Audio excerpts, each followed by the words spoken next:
कहानी की शुरुआत में एक बच्चे को दिखाया जाता है जिसकी जांच की जा रही थी कि कहीं वो बच्चा नाटा, कोबड़ा या अपंग तो नहीं है, क्योंकि स्पार्टा में ऐसे बच्चों को मार दिया जाता था। क्योंकि स्पार्टा में जन्म लेते थे जंगी योद्धा जो अपने देश के लिए शहीद होना फक्र की बात समझते थे। लेकिन ये बच्चा ठीक था जिसका नाम लियोनाइटस था। जब लियोनाइटस 7 साल का होता है तब उसे 3 साल के लिए कड़ी ट्रेनिंग पर भेजा जाता है। इस ट्रेनिंग में योद्धाओं को मार मार कर इस तरह से फौलादी बना दिया जाता था कि ना तो कोई जानवर और ना ही कोई दुश्मन उन्हें नुकसान पहुंचा सकता था। 3 साल की ट्रेनिंग के बाद लियोनाइटस को इम्तिहान के लिए भेजा जाता है, जहां उसे जंगल के अंधेरी सर्द रात में एक खूंखार भेड़िए का सामना करना पड़ता है। फिर वही खूंखार भेड़िया जब लियोनाइटस के सामने होता है तभी लियोनाइटस उसे मार देता है। इसके बाद जब लियोनाइटस वापस स्पार्टा में आता है तब उसकी दिलेरी देखकर उसे राजा बना दिया जाता है। ऐसे ही 30 साल गुजर जाते हैं। लियोनाइटस की शादी हो जाती है और उसका बच्चा भी होता है। एक दिन लियोनाइटस के पास एक फारस का दूत आता है जो अपने शहंशाह ज़र्क्सीस का पैगाम लाया था। लियोनाइटस जब दूत से पूछता है तब दूत बोलता है जमीन और पानी।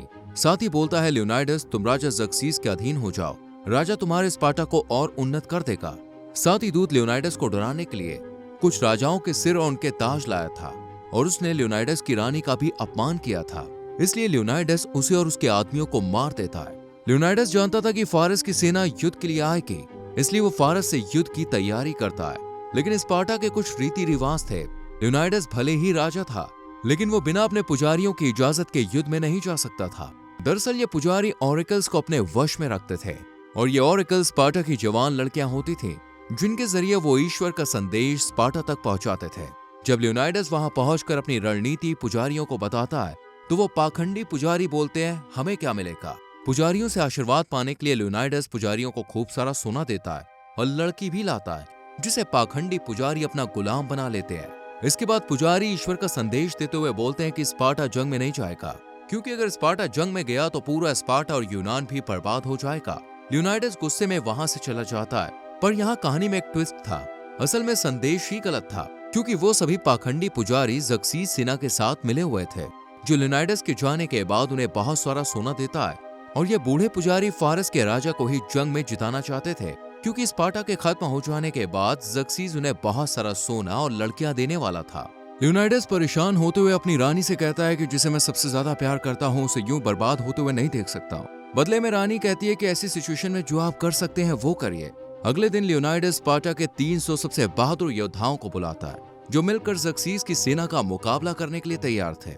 जब ये लोग जा ही रहे थे तभी इनके रास्ते में कुछ सांसद आते हैं जो कहते हैं कि आप अपनी फौज के साथ जंग पर नहीं जा सकते हैं क्योंकि पुजारी मना कर चुके हैं। लेकिन यहाँ लियोनाइटस कहता है कि मैं जंग के लिए नहीं घूमने जा रहा हूँ अपने अंग रक्षकों के साथ। इन्हीं सांसदों में एक सांसद थेरॉन ज़र्क्सीस के साथ मिला था जो चाहता था कि स्पार्टा हार जाए और स्पार्टा में उसका राज हो। लियोनाइटस नग के द्वार की तरफ जंग के लिए चला जाता है, लेकिन एक आदमी जो कुबड़ा था वो इनका पीछा कर रहा था। तभी रास्ते में लियोनाइटस की सेना को एक गांव दिखता है जो जल चुका था। वहीं एक बच्चा अधमरी हालत में आकर लियोनाइटस से बोलता है कि यहाँ राक्षस आए थे जिन्होंने सबको मार दिया। वहीं सेना में से एक आदमी बोलता है कि उसने फारसी भूतों के बारे में सुना है, उन्हें मारा नहीं जा सकता है। बदले में लियोनाइटस कहता है कि इसका फैसला तो हमारी तलवार ही करेगी। आगे चलकर सभी समुद्र के किनारे पहुंच जाते हैं। समुद्र में बहुत सारे फारसी जहाज थे जो जंग के लिए आ रहे थे। तभी तेज बारिश और तूफान की वजह से सभी जहाज डूब जाते हैं। सभी खुश होते हैं कि फारसी अब खत्म हो गए, लेकिन लियोनाइटस शांत रहता है। जब ये सभी पहाड़ों के दूसरी चोटी से देखते हैं तब इन्हें पता चलता है कि वहां कई सारे जहाज पहुंच चुके हैं और लाखों में फारसी मौजूद हैं जिन्हें हराना नामुमकिन था। लेकिन लियोनाइटस की रणनीति के अनुसार जो इन पहाड़ियों पर ये थे वहां के रास्ते बहुत पतले थे और यहाँ स्पार्टा जाने का एक ही रास्ता था और इन रास्तों में लियोनाइटस की सेना फारस की सेना से लड़ सकती थी, क्योंकि उन पतले रास्तों में फारस की सेना एक साथ लियोनाइटस की सेना से नहीं लड़ सकती थी। लियोनाइटस अपनी सेनापति से पूछ ही रहा था कि हमारे पीछे आने का कोई दूसरा रास्ता है। तभी वहां एफियाल्टीज आता है जो वही कुबड़ा था जो रास्ते में इनका पीछा कर रहा था। वो बोलता है पश्चिम के चट्टान से रास्ता है और फारस की सेना वहां से हमें घेर सकती है। ये बोलकर एफियाल्टीज लियोनाइटस से सेना में शामिल होने के लिए कहता है। वो कहता है कि मैं भी फारस की सेना को मारूंगा, भले ही मैं अपंग हूं, लेकिन मेरे पिता ने मुझे लड़ना सिखाया है, क्योंकि वो भी एक योद्धा थे और इसलिए मैंने स्पार्टन योद्धा के कपड़े पहने हैं। लियोनाइटस एफियाल्टीज की हिम्मत को देखते हुए उसे ढाल उठाने को कहता है, लेकिन ढाल बहुत भारी होने की वजह से एफियाल्टीज उसे उठा नहीं पाता। लियोनाइटस कहता है कि कमजोर कड़ी हम सबको तबाह कर सकती है, इसलिए तुम अगर हमारी मदद करना चाहते हो तो युद्ध में जो जख्मी हो उनकी देखभाल करो। जिसके बाद लियोनाइडस वहां से चला जाता है। वहीं एफियाल्टीज गुस्से में अपना भाला और ढाल फेंक कर चला जाता है। वहीं जब फारसी आगे बढ़ते हैं तो उनका मुकाबला 30 स्पार्टन से होता है, जहां स्पार्टन ज़र्क्सीस के हजारों लोग को मार देते हैं। जिसके बाद ज़र्क्सीस खुद लियोनाइडस के पास आता है, जहां वो कहता है कि तुम एक देवता के सामने खड़े होकर भी बेखौफ हो, लेकिन ये कोई अक्लमंदी नहीं है। तभी लियोनाइडस कहता है कि तुम्हारी सेना में गुलाम ज्यादा और योद्धा कम है, जल्दी उन्हें तुम्हारे हंटरों से नहीं बल्कि स्पार्टन से डर लगेगा। जिसके बाद ज़र्क्सीस कहता है कि मैं बहुत दयालु हूं, मेरे सामने झुक जाओ तो तुम्हें पूरा यूनान का सरदार बना दूंगा। बदले में लियोनाइडस कहता है कि तुम्हारी सेना को मारते मारते मेरा पैर अकड़ गया है और घुटने टेकने का तो सवाल ही पैदा नहीं होता। ऐसा बोलकर लियोनाइडस वहां से चला जाता है। जिसके बाद ज़र्क्सीस अपनी सबसे भयानक फौज को भेजता है, जिनमें भयानक दैत्य भी शामिल थे।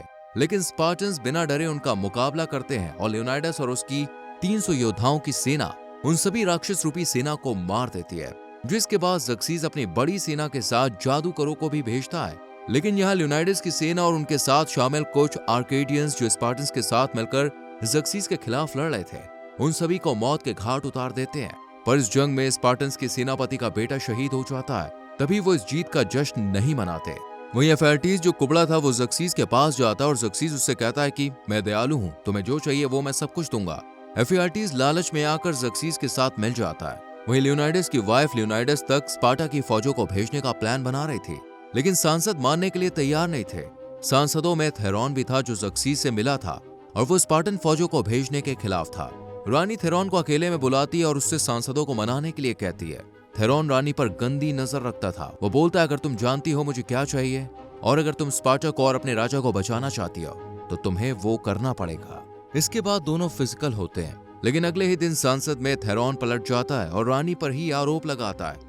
तभी रानी उसे चाकू से मार देती है। तभी थेरॉन के कपड़ों से बहुत सारे सोने के सिक्के गिरते हैं, जिनमें ज़र्क्सीस की तस्वीर छपी थी। सब समझ जाते हैं और उसे गद्दार कहते हैं।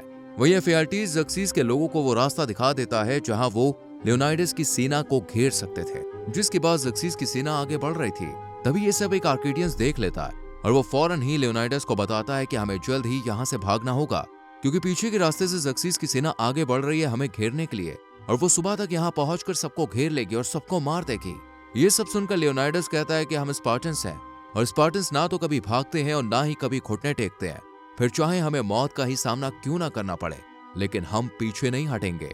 पर आर्केडियंस बेवजह मरना नहीं चाहते थे, इसलिए वो सब यहाँ से चले जाते हैं। यहाँ लियोनाइडस जुलियोस को बुलाकर उससे कहता है कि तुम वापस जाओ और वहां जाकर सबको बताना हमने किस तरह से जीत हासिल की थी। यहाँ जो कुछ भी हुआ वो सब तुम वापस जाकर सबको बताना और मेरे लोगों से कहना कि ना ही हम जंग में हारे हैं और ना ही हमने घुटने टेके। स्पार्टा की जमीन और पानी पहले भी हमारा था, आज भी हमारा है और आगे भी रहेगा। तभी जुलियोस कहता है कि रानी के लिए कोई संदेश। तब लियोनाइडस कहता है कि रानी के लिए कुछ भी कहने के लिए मेरे पास शब्द नहीं है, लेकिन ये लॉकेट जो उसने मुझे दिया था ये उसे वापस कर देना। जिसके बाद अगली ही सुबह लियोनाइडस और उसकी सेना को ज़र्क्सीस की सेना ने घेर लिया था और ज़र्क्सीस की सेना का एक आदमी लियोनाइडस से कहता है कि अगर तुम अपने हथियार डाल दो तो तुम्हें पूरे यूनान का जंगी सरदार बना दिया जाएगा। स्पार्टा पहले से ज्यादा दौलतमंद हो जाएगा। बस शर्त यह है कि तुम्हें ज़र्क्सीस के सामने हार माननी है, अपने घुटने टेककर शहंशाह ज़र्क्सीस का हुक्म मानना होगा। तुम ज़र्क्सीस राजा के सेनापति बनकर पूरी दुनिया पर राज करोगे। यहाँ वही कुबड़ा भी आ जाता है जिसने उन्हें पीछे का रास्ता बताया था। वो लियोनाइडस से कहता है कि मैं तुमसे विनती करता हूँ कि अपने साथियों की जान बचाने के लिए हार मान लो, अपने हथियार नीचे डाल दो। गुस्से से भरी लियोनाइडस की आंखें ज़र्क्सीस को देख रही थी और अब वो अपने लोग को बचाने और अपने सैनिकों की जान बचाने के लिए अपनी ढाल और अपना भाला अपने हाथों से छोड़ देता है और अपने घुटने टेक देता है। तभी ज़र्क्सीस खड़ा हो जाता है और कहता है कि आज से तुम्हारे सारे बच्चे और तुम्हारी सारी औरतें हमारी हुई। ये सुनकर लियोनाइडस को बहुत गुस्सा आ जाता है और वो जोर से चिल्लाता है स्टेलियोस। तभी स्टेलियोस उन पर जोरदार हमला करता है और ज़र्क्सीस के सैनिक को वहीं मार डालता है। जिसके बाद लियोनाइडस भी अपना भाला उठाते हुए ज़र्क्सीस के ऊपर हमला करता है और वो भाला सीधे ज़र्क्सीस की बालियों को तोड़ता हुआ उसके काल को काट देता है। तभी हजारों तीर स्पार्टन्स पर आकर गिरते हैं और इस तरह जाबाज राजा के जाबाज सैनिक वहीं शहीद हो जाते हैं। वहीं दूसरी तरफ लियोनाइडस का संदेश लेकर डिलियोस रानी के पास पहुंच जाता है और रानी को वो लॉकेट भी वापस करता है, जिससे रानी समझ जाती है कि लियोनाइडस अब नहीं रहा और ये लॉकेट रानी अपने बेटे को पहना देती है। वहीं डिलियोस सांसदों के पास आता है और कहता है कि राजा को कोई श्रद्धांजलि बड़े स्मारक नहीं चाहिए थे, बल्कि वो तो चाहते थे कि मेरे लोग मुझे याद रखें। ये बात याद रखें कि ना तो राजा ने दुश्मन के सामने घुटने टेके और ना ही हार मानी।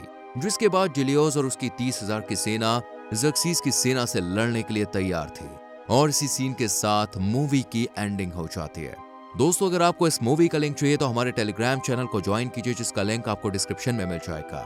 इस वीडियो को लाइक और शेयर करना ना भूलें और साथ ही हमारे इस चैनल को सब्सक्राइब करके बेल आइकॉन प्रेस कर लीजिए, जिससे आपसे आने वाली वीडियोस मिस ना हो। मिलते हैं आपसे अगली वीडियो में। Till then, bye bye, take care.